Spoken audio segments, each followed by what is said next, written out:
As you know, I just met with the leaders of both parties to discuss a way forward in light of the severe budget cuts that start to take effect today. I told them these cuts will hurt our economy, they'll cost us jobs, and to set it right, both sides need to be willing to compromise. Now, the good news is the American people are strong and they're resilient. They fought hard to recover from the worst economic crisis since the Great Depression, and we will get through this as well. Even with these cuts in place, folks all across this country will work hard to make sure that we keep the recovery going. But Washington sure isn't making it easy.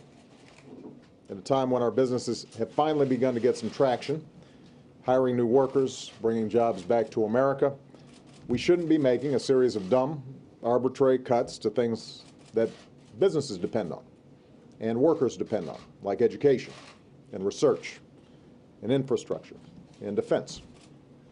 It's unnecessary, and at a time when too many Americans are still looking for work, it's inexcusable. Now, what's important to understand is that not everyone will feel the pain of these cuts right away. The pain, though, will be real. Beginning this week, many middle-class families will have their lives disrupted in significant ways. Businesses that work with the military, like the Virginia shipbuilder that I visited on Tuesday, may have to lay folks off. Communities near military bases will take a serious blow. Hundreds of thousands of Americans who serve their country, Border Patrol agents, FBI agents, civilians who work at the Pentagon, all will suffer significant pay cuts and furloughs. All of this will cause a ripple effect throughout our economy. Layoffs and pay cuts means that people have less money in their pockets, and that means that they have less money to spend at local businesses. That means lower profits. That means fewer hires. The longer these cuts remain in place, the greater the damage to our economy, a slow grind that will intensify with each passing day. So economists are estimating that as a consequence of this sequester, we could see growth cut by over 0.5%. It will cost about 750,000 jobs at a time when we should be growing jobs more quickly. So every time that we get a piece of economic news over the next month, next 2 months, next 6 months, as long as the sequester is in place, we'll know that that economic news could have been better if Congress had not failed to act. And let's be clear, none of this is necessary. It's happening because a choice that Republicans in Congress have made. They've allowed these cuts to happen because they refuse to budge on closing a single wasteful loophole to help reduce the deficit.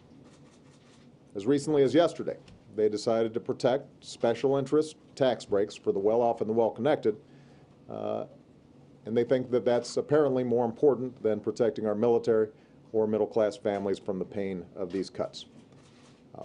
I do believe that we can and must replace these cuts with a more balanced approach that asks something from everybody.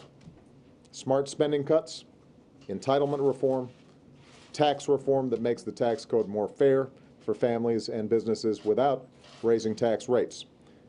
Also that we can responsibly lower the deficit without laying off workers or forcing parents to scramble for child care or slashing financial aid for college students.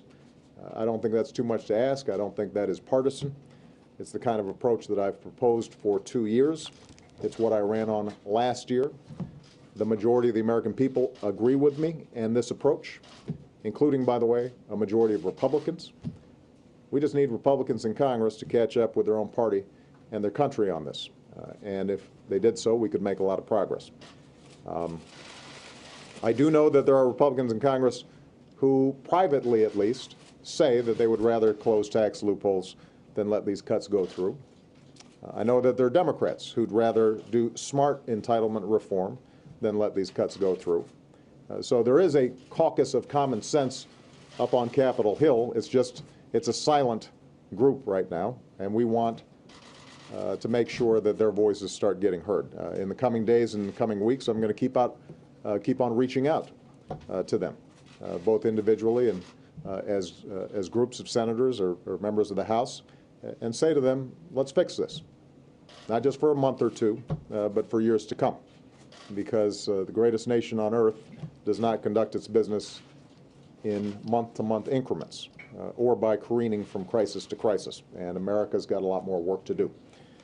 In the meantime, we can't let political gridlock around the budget stand in the way of other areas where we can make progress. I was pleased to see that the House passed the Violence Against Women Act yesterday. That is a big win for not just women, but for families and for the American people.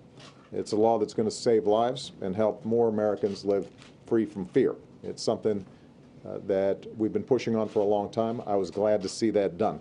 And it's an example of how we can still get some important bipartisan legislation through this Congress, even though there are still these fiscal arguments taking place. And I think there are other areas where we can make progress, even with the sequester unresolved. I will continue to push for these initiatives. I'm going to keep pushing for high-quality preschool for every family that wants it. I'm going to keep pushing to make sure that we raise the minimum wage so that it's one that families can live on. I'm going to keep on pushing for immigration reform and reform of our voting system and improvements on our transportation sector. And I'm going to keep pushing for sensible gun reforms because I still think they deserve a vote. This is the agenda that the American people voted for. These are America's priorities. They're too important to go unaddressed, and I'm going to keep pushing to make sure that we see them through.